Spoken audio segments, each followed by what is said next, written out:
Hello everyone and welcome back or welcome to Morgan Mirror Studios and part 2 of the Emporio walkthrough. Here we're picking up right where we left off and starting in on the muzzle. Here I am just cleaning it up a little bit and then I'll start adding some more detail on his face. And I'm going to put a reference photo up as I'm working on the muzzle for you guys to look at.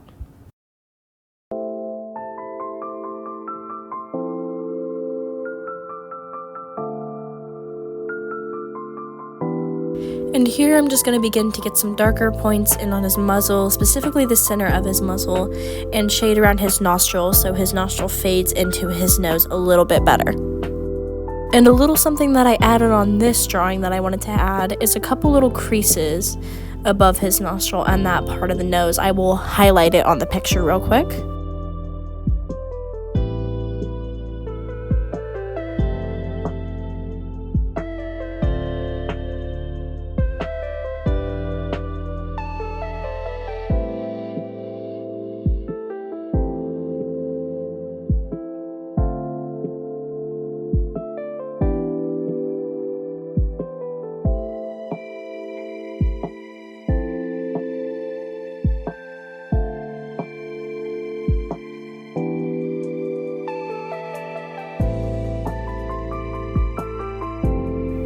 And here, sorry that my hand's in the way, is arguably the best and most important part of the muzzle, adding the whiskers. I do the whiskers by taking the sharper end of the lead in my mechanical pencil and sweeping outwards from the muzzle to make a nice little clean line.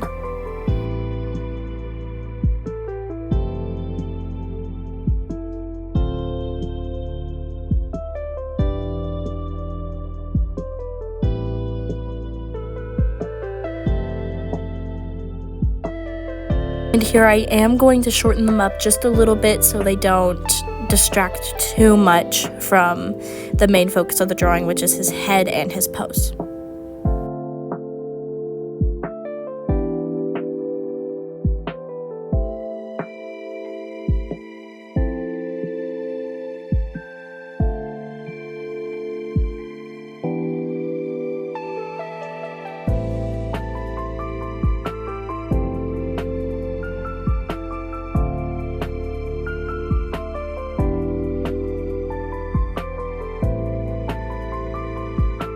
Okay, now we're starting to get into some more initial detailing on his face.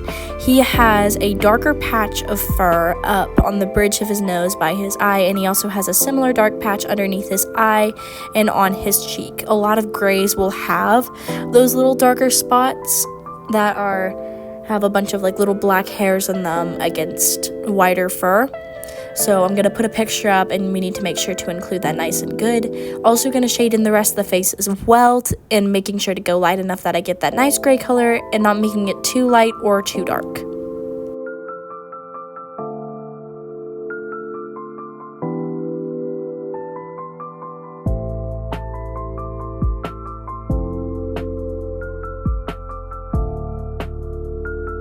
Here I'm getting that little dark patch on his cheek in place, nice and good, making sure to look closely in my reference photo that I get it in the right spot on his face.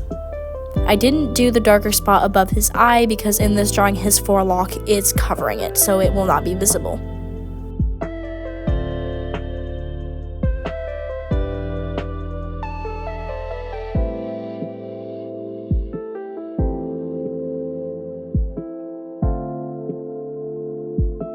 And then blend it out nice and good.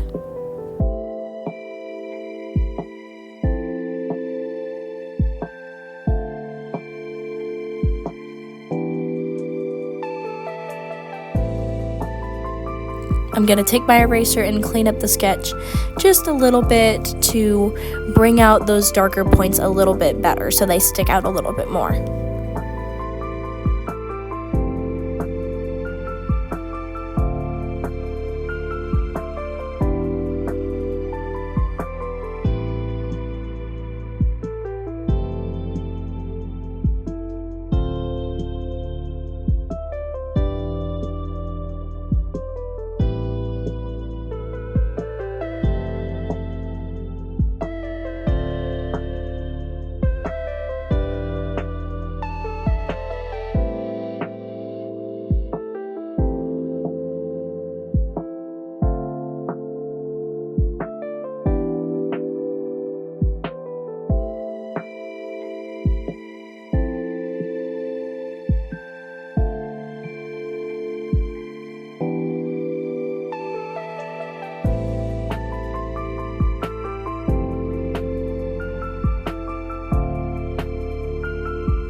in between little recording brackets or whatever you would call those, I did darken up the rest of his face a little bit, so sorry that I didn't catch that on video, but you're basically just going to want to very lightly shade him with your pencil and blend it out with your finger and clean it up with your eraser as you go.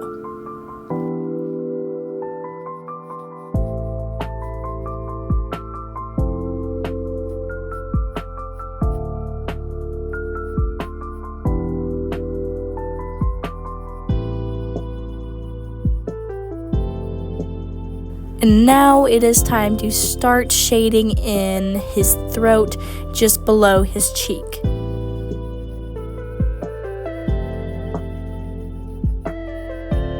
I'm going to follow my reference photo very closely, specifically this photo, since he does have a darker patch on his neck and that muscle that runs on the front or bottom of his neck. It's nice and dark up through there, and we will get the dapples in place much later.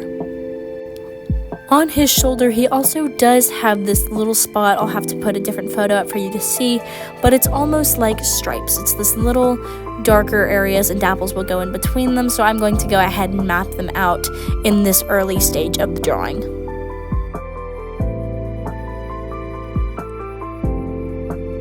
Okay, just a second.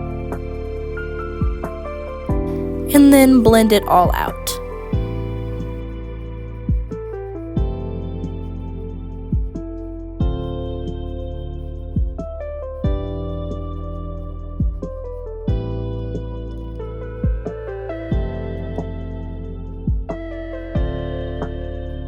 And this is the part where my fingers start to change color, just a little bit, and they also become metallic and shiny.